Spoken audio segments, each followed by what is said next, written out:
The end of a professional sports season is perhaps the most exciting time on the sports calendar, especially with European soccer, where you have qualifying for the Champions League. And at the other end of the standings, you have relegation and promotion. And closer to home for a member of the NC State men's soccer team, some exciting and nervous moments as the EPL winded down recently. I'd like to welcome in Wolfpack senior defender Jamie Smith as we will visit and talk about how exciting the end of that EPL season was for him and his family. Jamie, thanks for joining us. A whirlwind last couple of weeks for you and your family. Have you calmed down and gotten over how exciting of a finish it was over there?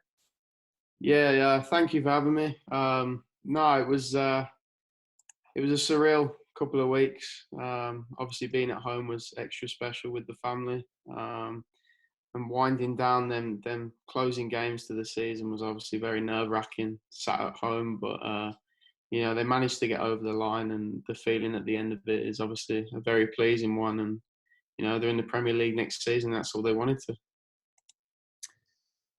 course, I mentioned your close connection to the EPL, more specifically, your dad, Dean Smith, and not the North Carolina basketball coach, of course, but your dad, he's the manager of Aston Villa in the EPL. It was their first season in the Premier League since 2016, and a great 4-game stretch to end the season and to avoid relegation and once again be playing in the EPL next year. And your dad's the head coach, obviously, but your family history with the club goes way back before he was hired in October of 2015. Can you talk about your family history with Aston Villa?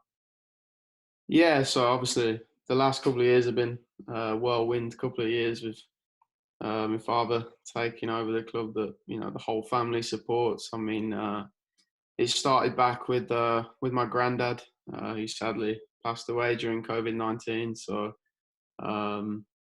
it was all started with him. He used to be a steward at Aston Villa, in the Holt End or one of the other stands as well. And he used to take my dad and his brother down to the games on a regular basis. And from there, my dad and his brother became huge Aston Villa fans. And so it all started with my granddad, and obviously my dad's passed that on to me. So ever since I was growing up, I've had Villa kits every season from the age of one, when I can remember. So no, as I say, like, it's gone through our whole family.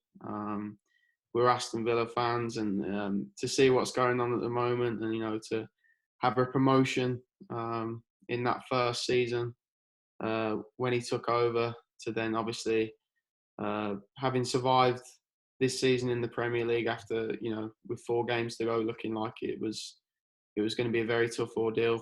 But it's been great, and obviously the whole family was up on their feet when we managed to get it over the line. I was going to say, you grew up where they played. They were your favorite team. How excited were you? Your dad was named the head coach of your favorite team.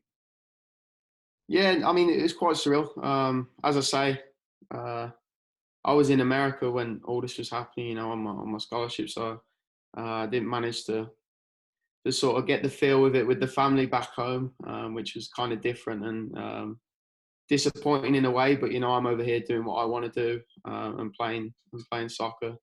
So it's very enjoyable. But obviously, all my friends, all Aston Villa fans. So obviously, as soon as it came through that he did get the head coach's role, I was getting all the messages and non-stop texts and stuff like that. And obviously the family were just over the moon.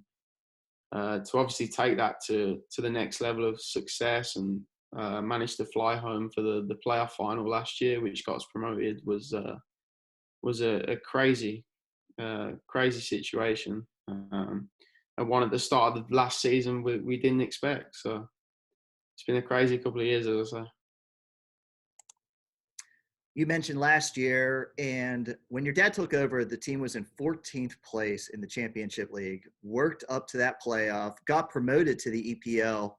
Can you kind of explain to Americans how big of a deal is it for a team to be promoted?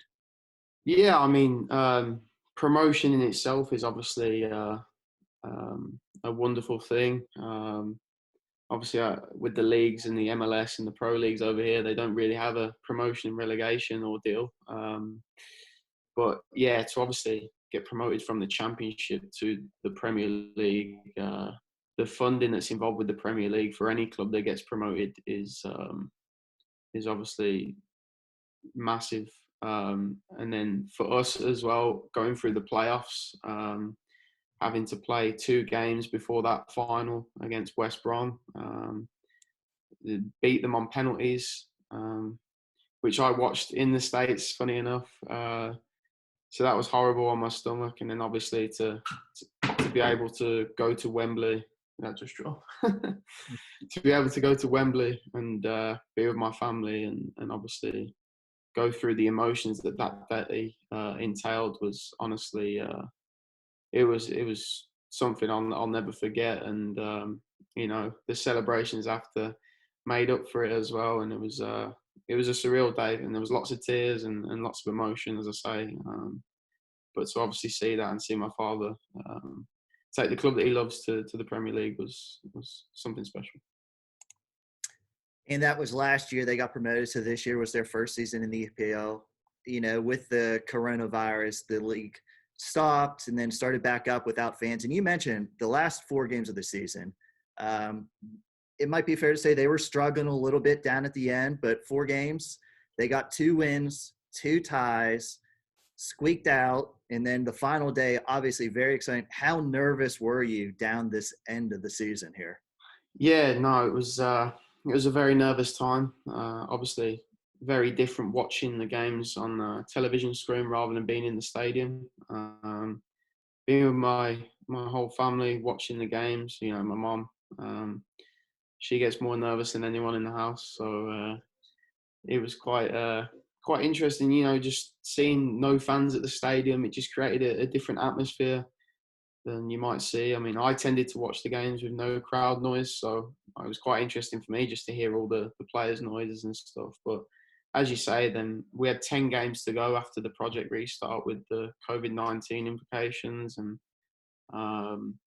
it didn't go as to plan as it maybe could have those first 6 games. But then we got that big win against Crystal Palace, which was just a big lift for everyone. And then obviously a point against Everton was a game we probably should have won.